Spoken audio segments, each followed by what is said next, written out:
Hello, my friends, and welcome back. Thank you very much for being with me again today. Whew. Do you remember when the former Iranian president Mahmoud Ahmadinejad, whom I really appreciated, his intelligence, he was very smart. I watched a lot of his interviews with American and weasel media, and he was calm, respectful, and very intelligent and smirky. So remember when he said, that was the quote used for him, supposedly he said that he would wipe out Israel from the map, and so on. Remember, that very much pushed, that was not so. Why was it not so? He was asked many times, and the translations are available, and I have one here for you. But anyway, my point is, saying that you're going to wipe out this and wipe out that, it was always used to show how bad some people are, using this kind of "I'm going to wipe your ass" and so on. There was another general, Iranian general from Islamic Guard, who said the same thing. It's achievable to wipe and so on. Well, these are extreme statements, obviously, regardless who does it. Now, remember, some terrorists are some other people's freedom fighters, and vice versa. Like, for instance, for the Soviets, let's put it this way, the Mujahideens in Afghanistan were terrorists, and whatever they were, from others were the freedom fighters, and so on. Let's look at this article, very interesting article, coming from Russia Today, and it's going to show us the Israeli ambassador to the United Nations, who's going to talk about wiping out a group of people who are terrorists. So again, the same language, it seems like it's used on all sides. Let me show you. Here we have Russia Today. Israeli envoy vows to wipe out Hamas savages. Israel is set to, quote unquote, wipe out Hamas. The country's ambassador to the United Nations says, okay, well, Israel will obliterate Hamas, the country's envoy to the United Nations, Gilad Erdan, has said, ruling out any prospects of negotiating with the Palestinian militant group. Militant group. See how Russia Today uses militant, not terrorist organization or anything. See, for some are terrorists, some are militants.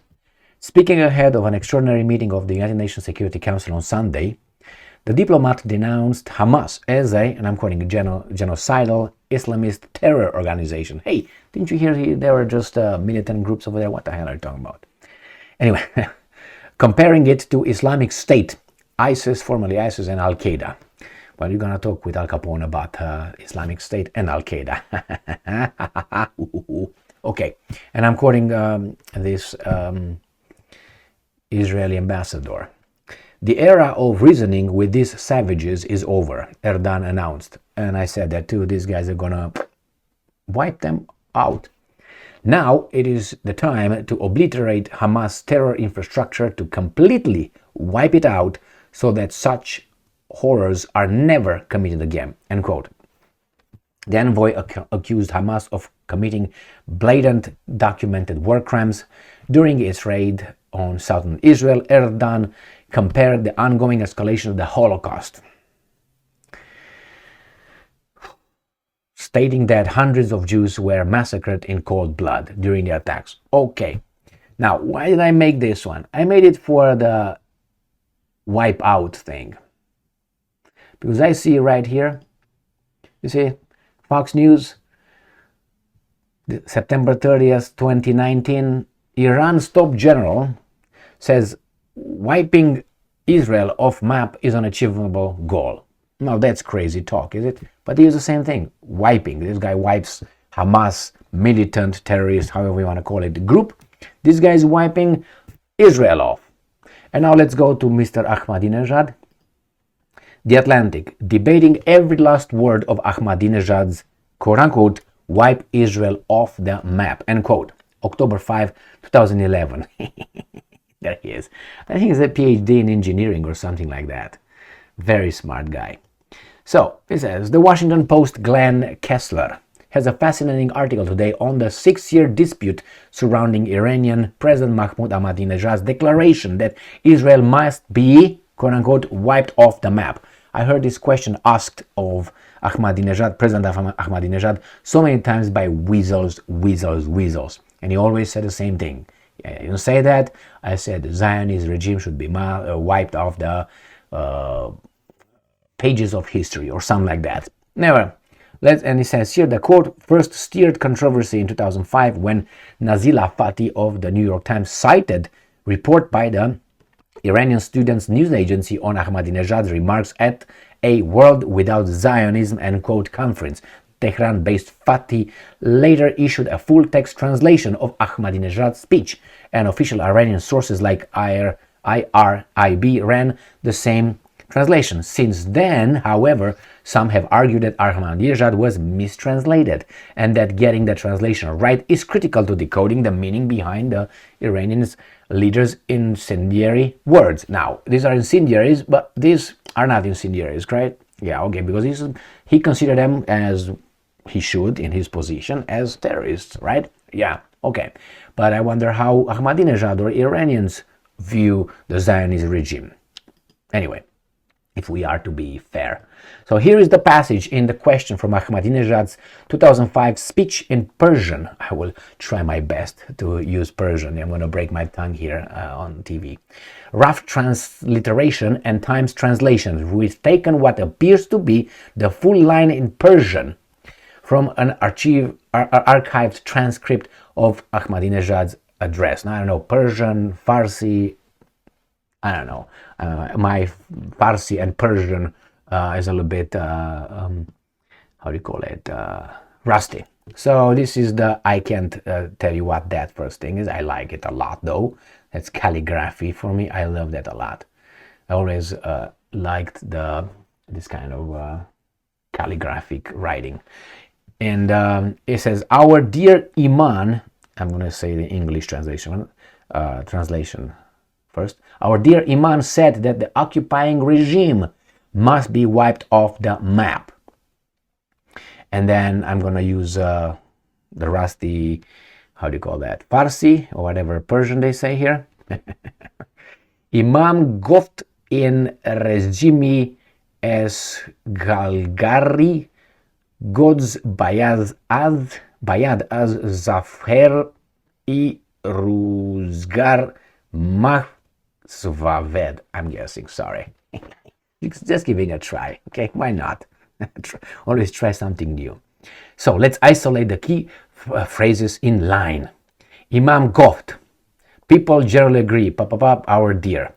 And then translation isn't really in question. And this, it says that Mozandeh Project Arash, I know Mozandeh, 1954 or 53, the Brits and the Americans, right? The Times wiped off or wiped away, rendering the 2006 This is where things get really interesting. Ahmadinejad actually quoted Khomeini, who used the phrase Sakhneh I Ruzgar. As the Times noted several years ago, Sakhneh literally means scene or stage, and Ruzgar means time. But translators in 1980s interpreted Khomeini's words as a metaphorical reference to a map, an interpretation that stuck with Ahmadinejad, substituted Sakhneh for Safeh, or page. Anyway, my friends, let me see if something else down here, if they give us the real translation. But no, that's it. We'll see, my friends. My point is they use the same terminology to refer to their enemies. Obviously, Israel's enemies are, in this case, Hamas and so on. The Iranians' enemies are the Zionist government, not the Israelis, as far as I know.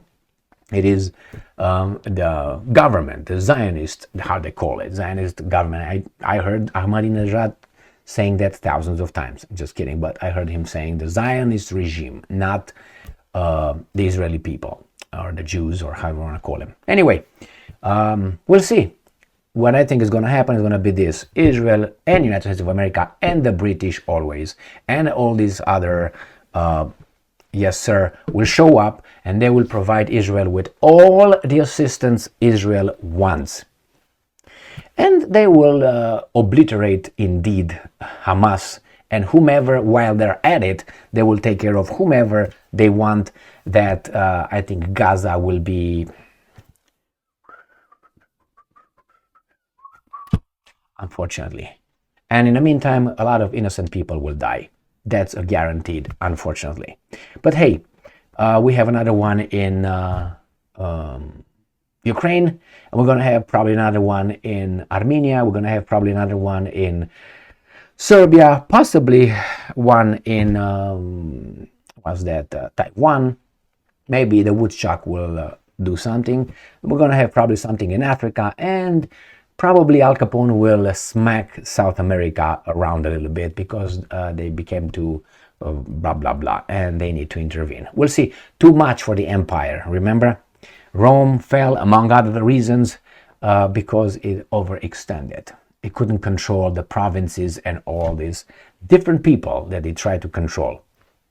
Al Capone, if it's going to expand or extend beyond certain areas of Chicago, and then he will lose it, and he's going to get his syphilis back and they're going to retire to Florida. Anyway, my friends, and then he's going to be buried in Chicago area. Right? Thank you very much for being with me again today. Stay strong, stay smart, look for the truth, and be just.